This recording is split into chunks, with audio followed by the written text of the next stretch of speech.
ونستعينه ونستغفره ونؤمن به ونتوكل عليه ونعوذ بالله من شرور أنفسنا من يهده الله فلا مضل له ومن يضلل فلا هادي له ونشهد أن لا إله إلا الله ونشهد أن محمدا عبده ورسوله سيدنا الممجد بشيرنا المسدد نذيرنا المؤيد المصطفى الأمجد المحمود الأحمد وآل الطيبين الطاهرين المعصومين. میرے عزیز دوستو، بھائیوں اور بہنوں، آج ہمارا لیکچر کا عنوان ہے اسلام میں بیٹی کی معاشرتی حقوق. اسلام نوزائیدہ بیٹی کو دفنانے سے روکتا ہے. لڑکی کو بچپن میں ہی قتل کر دینا اسلام میں قطعاً منع ہے. قرآن مجید میں ہے بِأَيِّ ذَنبٍ قتل. جس لڑکی کو دفن کیا گیا اسے پوچھا جائے گا کہ کس گناہ کی وجہ سے وہ دفن کی گئی. سورہ تکویر کی آیت نمبر 8 اور 9. اور پھر قرآن پاک پارہ نمبر 15 سورہ نمبر 17 سورہ اسراء کی آیت نمبر 31 میں فرما رہے ہیں وَلَا تَقْتُلُوا أَوْلَادَكُمْ خَشْيَةَ إِمْلَاقٍ نَحْنُ نَرْزُقُهُمْ وَإِيَّاكُمْ وَإِنْ قَتَلُوهُمْ كَانَ خَطْأً كَبِيرًا. اور اپنی اولاد کو غربت کے ڈر سے قتل نہ کرنا. تم کو اور ان کو ہم ہی تو رزق دیتے ہیں. بے شک ان کا قتل کرنا بہت بڑا گناہ ہے. عزیزان گرامی، اسلام سے پہلے عرب میں جب بھی کوئی لڑکی پیدا ہوتی تھی تو عموماً اسے زندہ دفن کر دیا جاتا تھا. الحمدللہ اسلام کی اشاعت کے بعد اس مکروہ عمل کا خاتمہ ہوا، لیکن بدقسمتی سے یہ ملک یہ بات سب کانٹیننٹ میں، ہندوستان میں اور اس سے قریب ممالک میں ابھی بھی جاری و ساری ہے.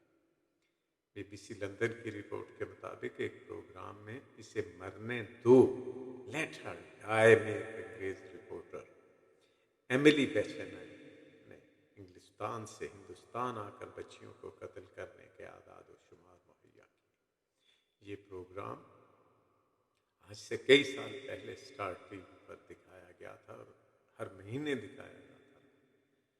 چند روز پہلے بھی اس کو دوبارہ نشر کیا گیا. اس پروگرام میں دیے گئے اعداد و شمار کے مطابق ہر روز تقریباً 3000 حمل اس وجہ سے گرائے جاتے ہیں کہ ان سے بچی پیدا ہو.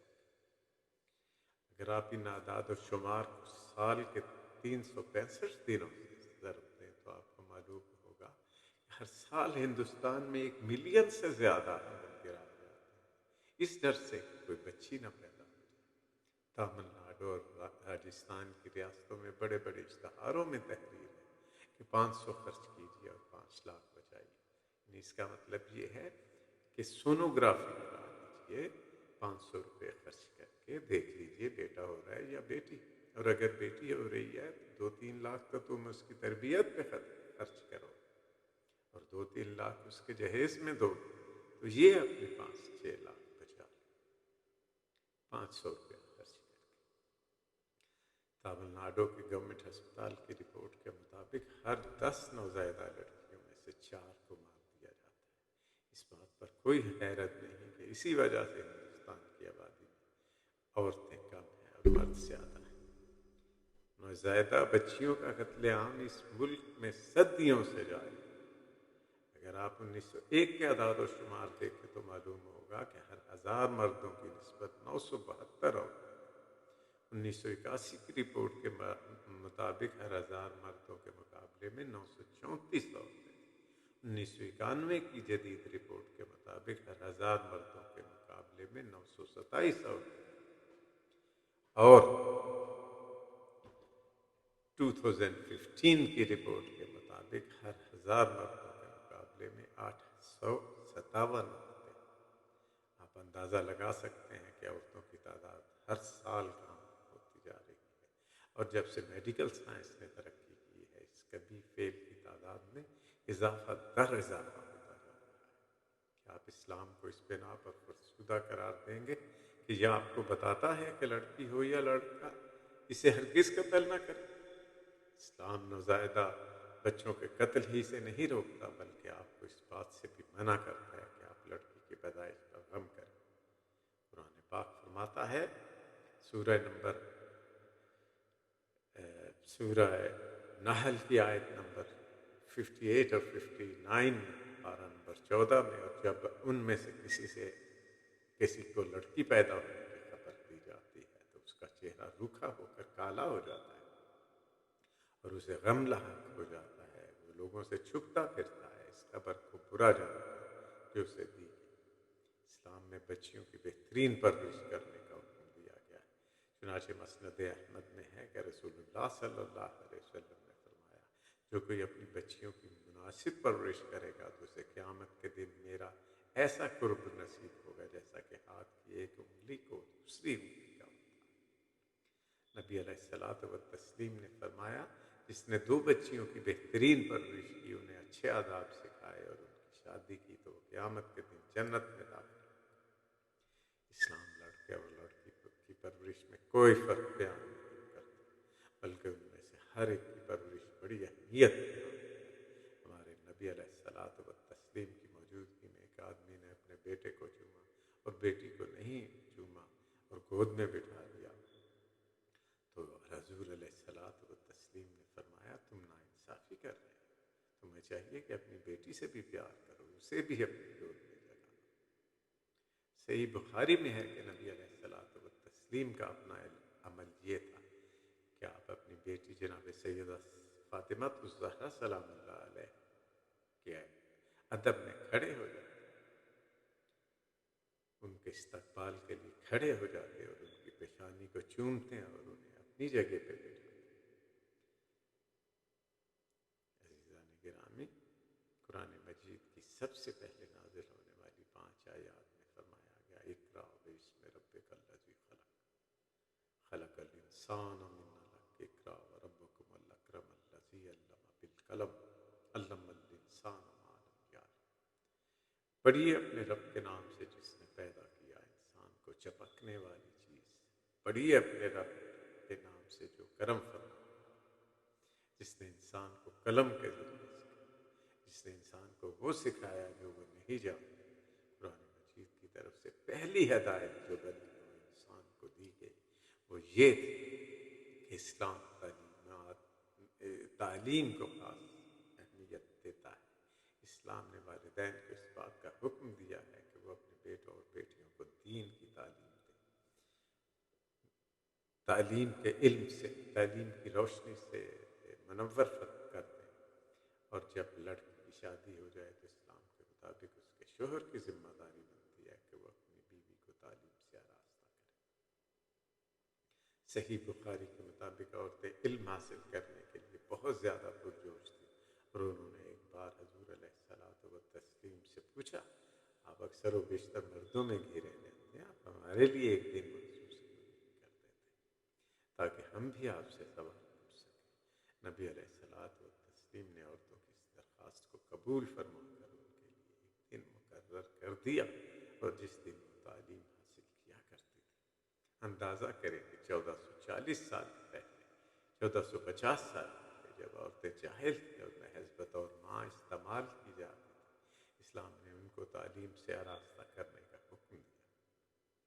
ہمارے پاس بعض مسلم خواتین کی مثالیں موجود ہیں جو کہ اسکالرز، اور سب سے بہترین مثال جو آپ کو پیش کر سکتا ہوں وہ حضرت عائشہ رضی اللہ تعالیٰ عنہ کی، جناب سیدہ فاطمہ الزہرا سلام اللہ علیہ کی، حضرت ابوبکر صدیق رضی اللہ عنہ کی بیٹی تھی۔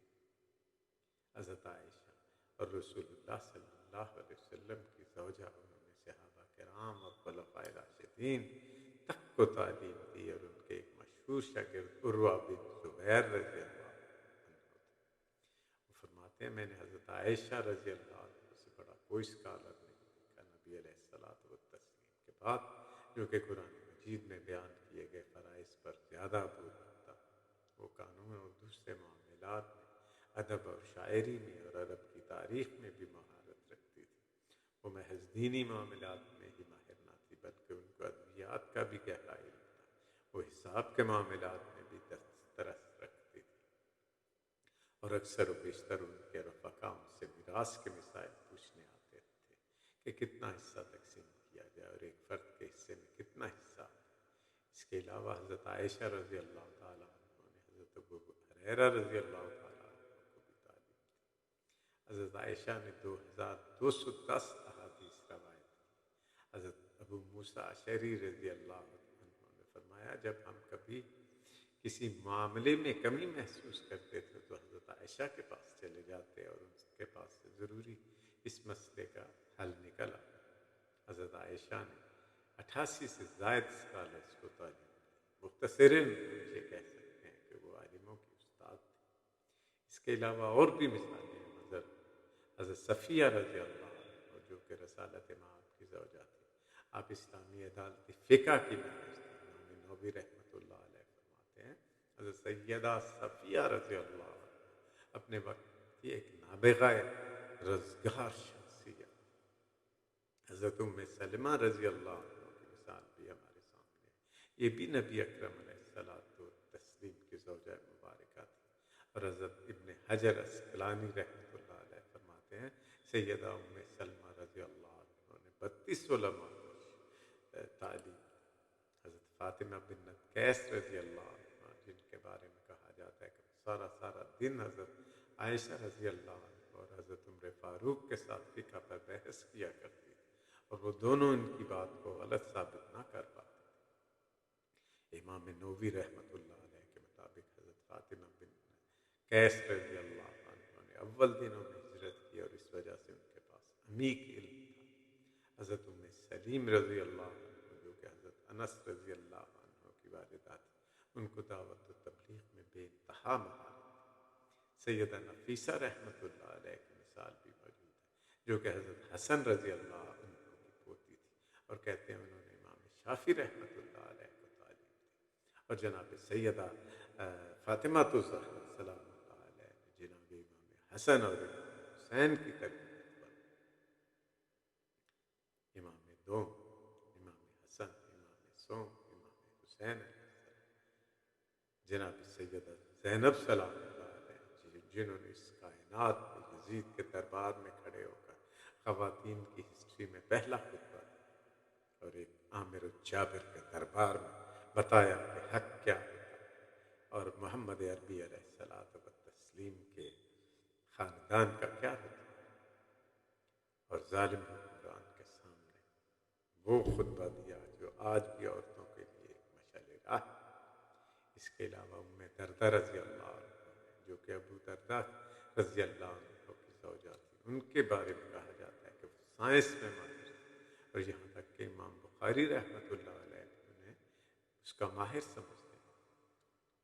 حدیث میں ہے طالب العلم فریضۃ علی کل مسلم و مسلمات، علم حاصل کرنا ہر مسلمان مرد اور عورت پر یکساں فرض ہے۔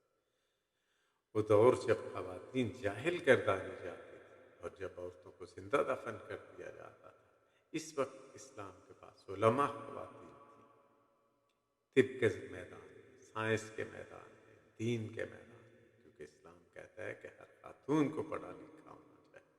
کیا آپ اس بنا پر اسلام کو فرسودہ کہیں؟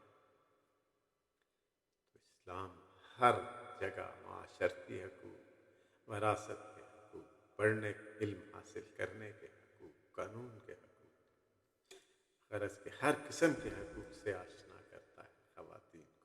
انشاءاللہ ہمارا نیا لیکچر، اگلا لیکچر عورتوں کے قانونی حقوق کے بارے میں ہوگا۔ وما علینا الا البلاغ۔ اللہم صلی وسلم علی نبینا محمد صاحب الجود والکرم، امام الحرم نبینا و مولانا محمد الوسیلہ والفضیلہ۔